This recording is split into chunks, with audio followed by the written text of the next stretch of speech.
Good morning. Welcome to the Lois Banks Show. I'm your host, Lois Banks. Today we have a lot of information to share with you today. I want to introduce two people who I will interview today. They have very important topics to share with you. Kendall Williams, known as AKA, he's known as King Rage. He's to my left. And then Veronica Miller, and I will get to their interview in a minute. Many of you already know through social media and through my television program that I'm a licensed nurse by trade. I have a healing ministry, and when I travel the United States and overseas, the blind receive their sight, the lame walk, the deaf hear, and the dead are raised. But as a licensed nurse, I'm also instructed by God to share a lot of health information. So we're going to share a lot of, I'm going to share some health information today. But first, before I do that, I want to talk about some things that are going on in the body of Christ right now. And I'm going to need the leaders across the world, any leader who is in the body of Christ. I'm going to need you to stop running money games in the church and with God's people. I'm going to need you to start using your faith. And when you're have a need for something or when you desire something, use the principles of touching and agreeing in prayer.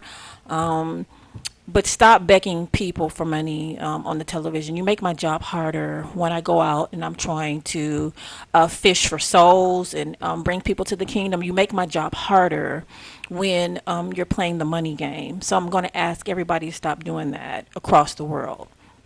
And so I just want to let you know I love you. I do rebuke you in love, but I'm going to need you to stop doing that. And then, and stop embarrassing the kingdom of Christ and stop embarrassing me.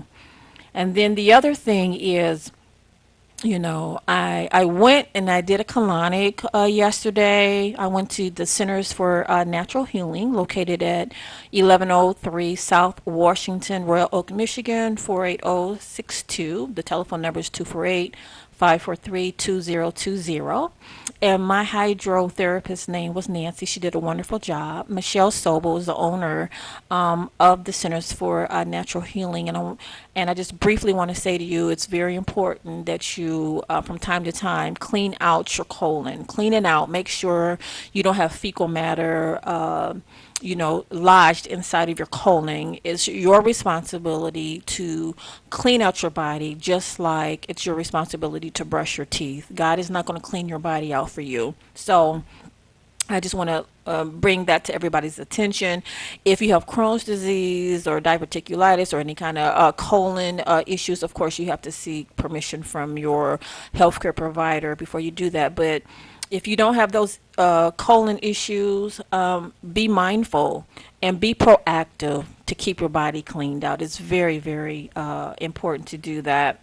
And then the next thing I want to talk about briefly is I do own a healthcare company. It's called CCMA Caring Hands Home Care Agency. You can see that on my you can see my logo right behind me. So if anybody's interested in having private duty health care, just email me at loisbanks@gmail.com and I will respond to you. I believe in quality health care. Now, moving on into the program, I want to start off by talking to Mr. Kendall Williams, aka known as King Rage. That's his stage name. He's has a gift for music, and he produces, creates, and writes his own music. He's a very gifted young man, but he had a rough childhood growing up, and he came from a single family home. His dad has 35 children. Dad never really took care. He wasn't really involved in Kendall's life. Kendall made some really, really bad choices in his life, and I was introduced to Kendall in 2017.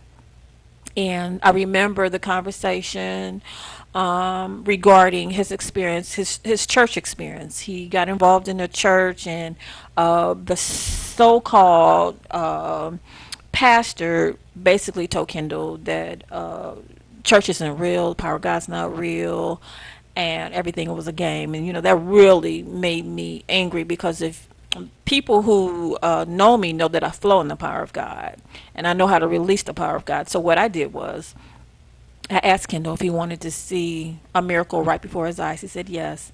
I asked him to sit down. I asked him to put both of his feet in my hands.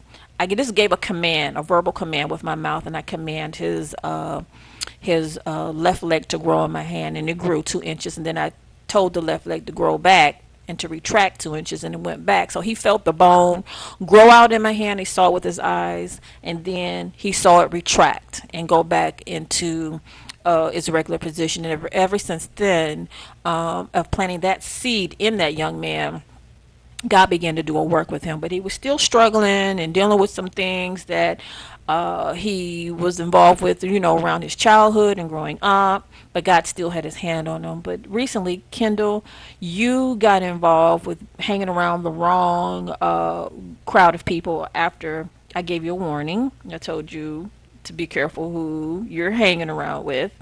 And you ended up in the Wayne County Jail recently. Yes. Can you open up your mouth and open up your heart and share with the listening audience what you actually saw and experienced inside of the jail? Because I ended up reporting what happened inside that jail to the Attorney General's office, two senators, Debbie Stabenow, Senator Coleman Young Jr., and the NAACP. Well, for one, people make mistakes, and people end up in places where they should be sometimes. But that's jail is a pretty inhumane place to be in the first place.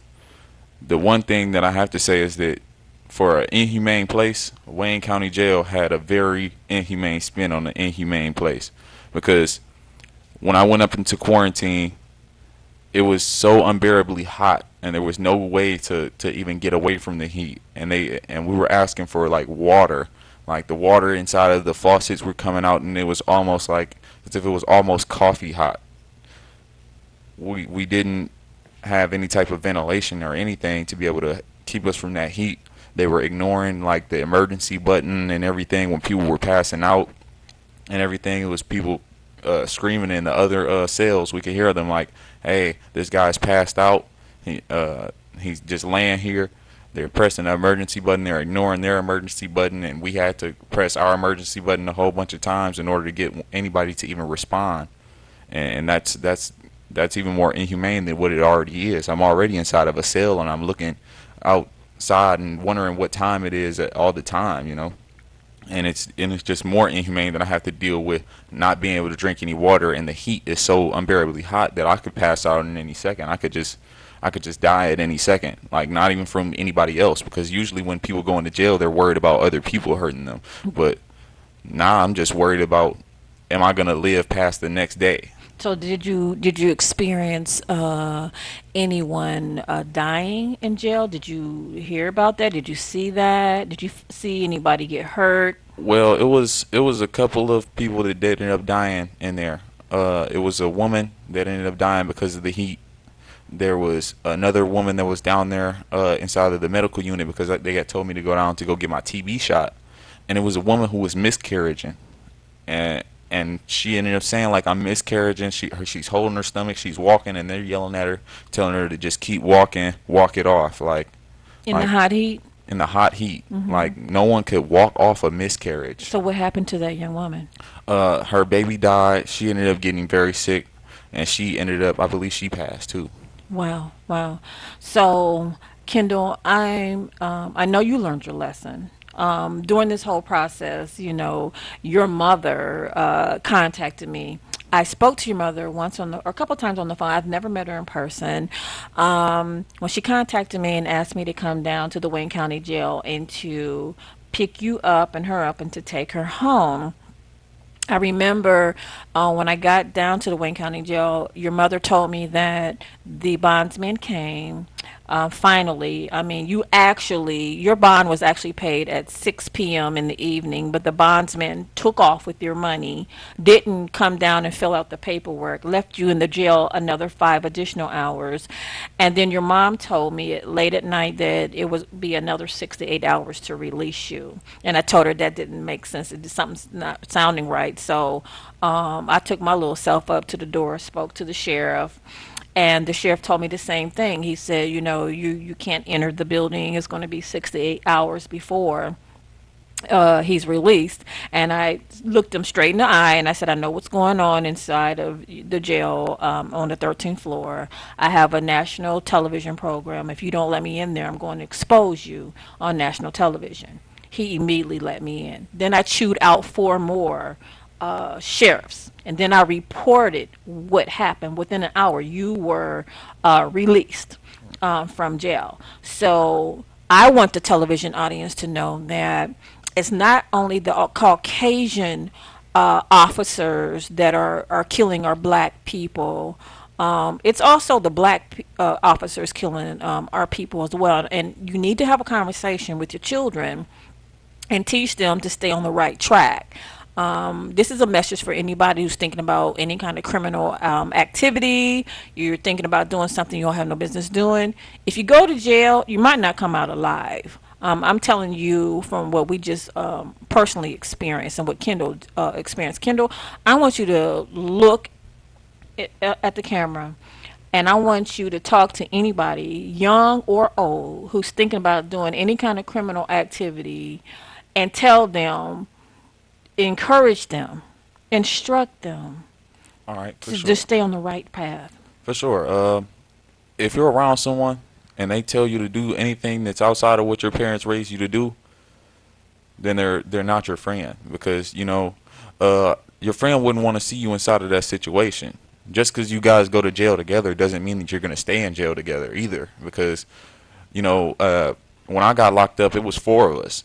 Only two of us really got locked up. And we were inside of some really horrible conditions. Not saying that it's anything up against the other two people, but it's just saying that I should have never been inside that situation. A lot of times the reason why people get into the situations that they're in, it's because of the people they're around. Now, if you surround yourself with dogs, then you're going to become a dog. Now, do you True. want to be a dog or do you want to be a man? You have to make that choice for yourself. Man or woman. Woman, yeah. You really have to make that choice by yourself. A lot of people will try and tell you, "Hey, come on, do this and do that," and that's not. If it's anything outside of what you were raised to do, then it's up against your nature, and it's not supposed to be you. You're not supposed to go up against your nature. So if you go up against your nature, you're becoming something else. And you do not want to ever become something else, ever. Now, Kendall, you know that I've raised two young men and two daughters. And so, I know how to get down with the young men and how to be, a little, graphic. And I Yeah, know how to make my point with the young men. Because, you real got to, quick. the girls and the guys kind of, you have to deal with them differently. Yeah, And I remember, Kendall, walking up to you, taking my hands, and just grabbing you by your neck. I needed it. Because I really wanted to whoop your butt. You know what I'm saying? Imagine But how I felt. but you've never known me to grab you by your neck and to make a point. Nah. And then I took you to the dealership where I was approved for a Porsche because I wanted to send a message to you that, if you work hard, you keep God first, all these things will be added to you. You know what I'm saying? Work ethics and then living right, you can have the desires that you want. I went from one extreme to the other. Right. And that's because I was trying to grab your attention. I Right. wasn't really going to choke you, but I did grab you around your neck. Right. And I looked you in your eye and I said, you got to make a change. See, a lot of that comes from the music that we listen to. A lot of the people that we're looking up to don't have the tools that we need to move forward as a people because all that I ever hear about is what we're doing is Molly and Percocet and we're about to go do some more drugs and we finna go to the club, and then after that we going to the house. But no, you know, dealing drugs isn't a hustle. I feel like if you really wanted to hustle, you should get yourself a business, because residual income is what's going to end up There helping you you go. out in the There you end. go. Because right now I run a lawn service. Instead of me going out and trying to sell some weed and everything, that's a chance that I might come back in the house with some money. But if I only spent $89 on a weed whacker and $50 on a lawnmower and maybe $80 on a blower, then I don't have to spend that money again. All I have to spend is Exactly. a quarter worth of gas to put inside that lawnmower, about $5 worth of gas, and some 2-cycle engine oil in order to go do enough lawns to get me a car. You know, Right now, your dad spoke some negative words over you. You hmm had never seen him. You begged your mother to see him. When your dad saw you, he spoke some negative words over you. Your mother told me on the phone that she wished she never did give you permission to ever see him. Those negative words affected you as well. And a lot of people in the television audience have dealt with people speaking negative words over them, cursing them. And so once I found that out, I immediately broke that curse off of you. And I began to speak life into you. And I began to point out your gifts and your talents. I began to invest into you, into your dreams, into your lawn mowing service. I gave you 2 lawnmowers, um, because I believe it's important to invest in our youth and give our youth an opportunity to grow and to stay on the right path, but you need that positive influence around you. And I don't ever believe in giving up on people. And you know God has a special something for you, Kendall. I know for He's got sure. something special for because you. because God has a way of putting people inside of your life. Even though I don't have a father, I've had a lot of father figures that have taught me a lot of things. You know, I really didn't need a father, and I ended up learning that down the road. If you're dealing with that pain inside of you because your parent or your mother or your father doesn't love you the way that they should, or they're not around like they should, you should look to something else. Like you should look to God first, Yes, and because then he's your look to God father. first. He's your Look to father. God first, and He'll show you the way to different people that can help you. Because Yes. I've had a man named he's like my father for sure. Yes. I call Yes. him my father. His name Yes. was Andy DeVault. Yes. He's the first person that ever taught me how to do any type of construction. I built his patio, and I've helped him with a lot of things. I helped Yes. him build his kitchen and Yes. everything, and Yes. those were the first tools He invested you. that taught me that a hard-working man is gonna make more than anybody in the end. Because now I have the skills to keep myself afloat no matter what, because I have those skills. Yes. And I'm glad you said that because we have a lot of youth, black men in the community who don't have fathers in the home. We have a lot that do, but then we also have a lot that don't. And they get kind of lost out there in the world, in the system, and getting on the wrong tracks. So, yes, I'm glad you brought that point out, and for people to look for mentors, good mentors. Right, and it's not only just your job to be a father to your child, but if you see someone else who doesn't have a father, I encourage you to pull them in and try to mentor them just as you would see your child. See your child inside of their situation, Yes. and try to pull them in. Like Andy used to take me out with his son all the time to different like places. Like we traveled all over Michigan.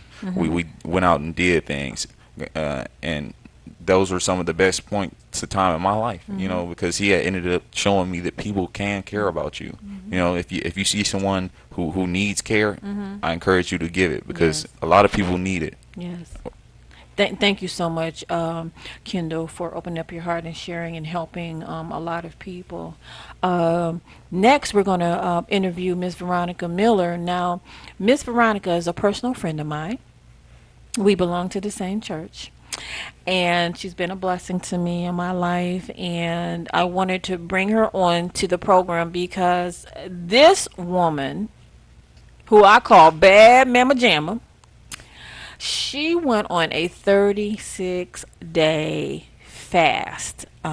She wants to finish up the remaining days that are left. I think she just added a couple more days recently. Now she made it to 38, but she went through a 36-day consecutive fast, and I want her to first talk about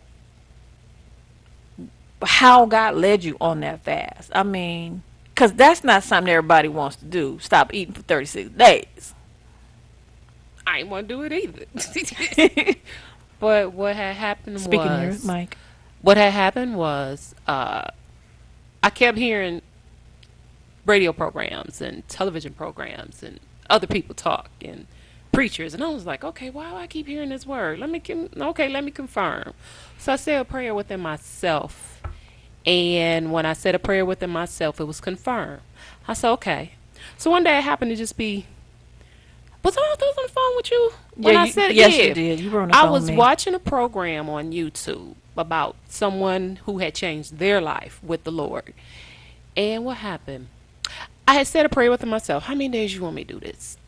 And it Now just you're so talking to the happens, Lord. yeah, I'm within myself talking to the Lord. And all of a sudden I heard 40. I was like, what? Why 40? Can we do like 2 or 3? Right. I was doing like maybe 1 or 2 when I heard fast, and then I was like 40. Oh my God, that's a lot. But I was like, okay, we gonna do this. So I just cut cold turkey, just stop. And within them 36 days, first 2 or 3 was okay, 10 was okay, 20 was a little struggle. I was working out in the process, lost weight in the process. I lost like 40 pounds all total. Did you see a lot of toxins come out of your body? No, Okay. I didn't see any of that. Okay. But wait, through my tongue. Yes. My tongue was like pure white. Yeah, that's the It wasn't toxins pink. coming out. Okay, so my tongue was white.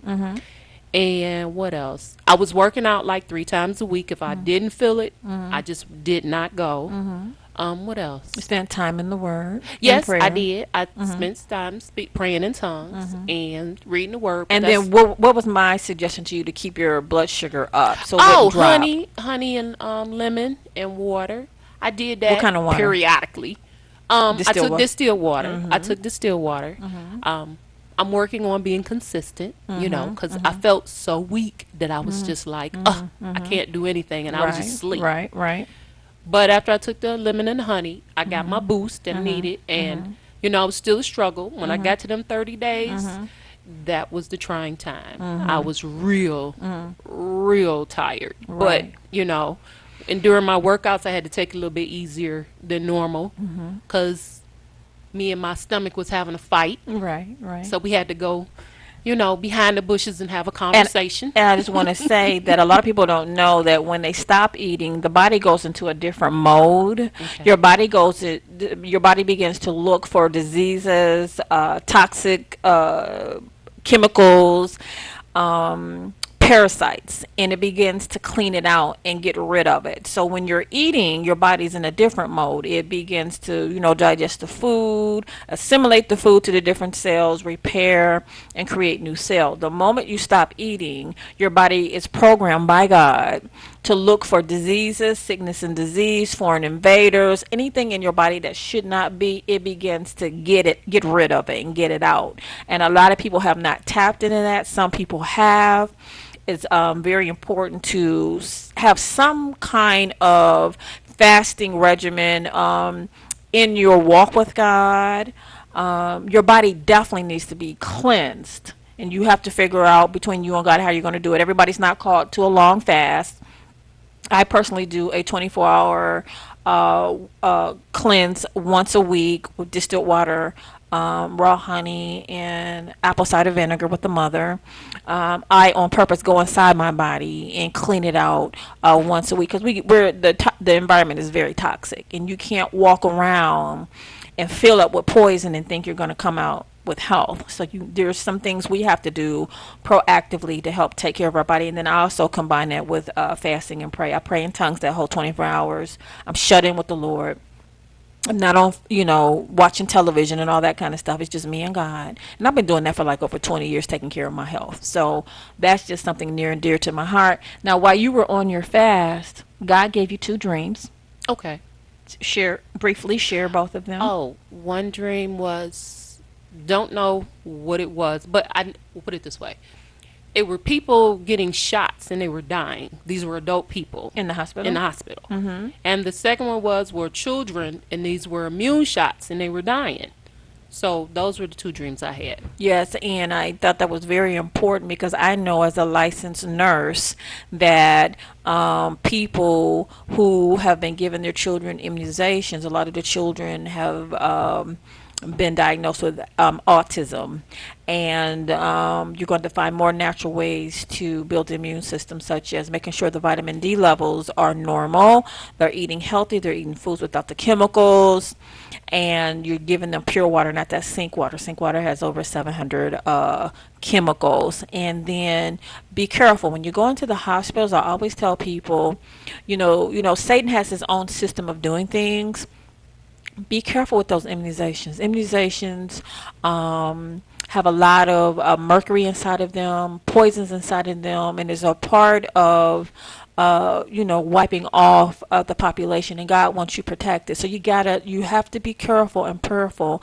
Don't trust everybody to take care of you. You make those choices.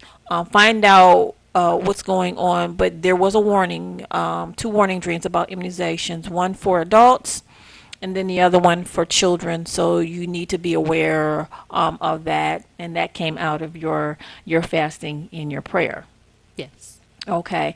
I definitely know through your fasting and prayer, your skin is glowing. You look wonderful. Thank you. You look good. Thank you. I know that was a really interesting experience for you. Your body definitely is cleaner, much cleaner. And because you spent that time cleaning it out. Like I said, everybody's not going to do an extended fast. I know Pastor John Hagee, he talked about his mother doing a fast. She just skipped dinner for about 2 weeks and began to pray before God. And Pastor Hagee's brother had epilepsy. After the mother got finished praying for 2 weeks and skipping her dinner, that was her fast, skipping her dinner for 2 weeks. She went and laid hands on her son, commanded the spirit of infirmity to come out of his body, and he was completely set free of epilepsy. Because people with epilepsy have a lot of seizures, and they're on a lot of medications. He never had epilepsy again. So somewhere in your Christian walk, you're definitely going to have to incorporate some type of fasting. It's different for everybody. I know Marilyn Hickey says she skips meals throughout the week. She might skip breakfast. She might skip breakfast and dinner throughout the week. Depends on how she's feeling led that week. But you definitely have to incorporate some kind of fasting and prayer to build up the power of God inside of you to walk in deliverance and miracles. So I just want to say thank you for tuning in to the Lois Banks Show. I hope the show was informative and encourages you to walk with God and to strengthen your walk with God. Parents, please go out and talk to the children in the community, talk to your own family members, let everybody know, hey, keep the young people, keep the older people, y'all stay on the right track. Don't go into these jails because it's not going to turn out good for you. And then I also saw an article in the Detroit News on June the 6th. I think June the 2nd is when I went down to the Wayne County Jail to help you and your mother.